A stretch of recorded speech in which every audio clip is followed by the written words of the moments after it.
बिस्मिल्लाहिर्रहमानिर्रहीम। जी तो friend, refrigerator में इस्तेमाल होने वाले कंप्रेसर के हिसाब से कंडेंसर की लंबाई कितनी होती है, कि कौन से कंप्रेसर को कितने फुट कंडेंसर दरकार होता है, आज की वीडियो में इस बारे में मैं डिस्कस करूंगा।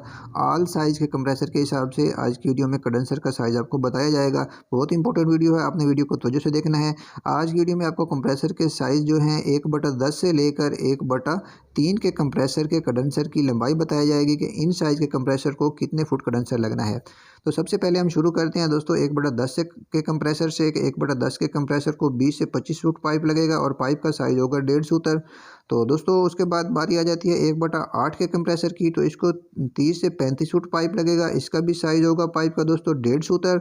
इसके बाद बारी आ जाती है 1/6 के कंप्रेसर की, तो इसको दोस्तों 40 से 45 फुट पाइप लगेगा, इसका भी दोस्तों साइज़ होगा पाइप का 1.5 सूतर। ठीक हो गया।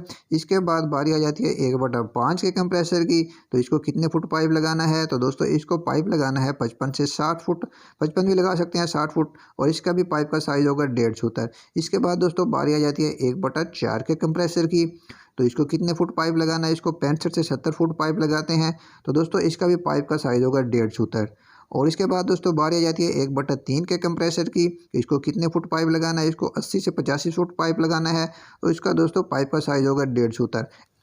जी तो फ्रेंड, उम्मीद करता हूँ यहाँ तक बात आपको समझ आ गई होगी।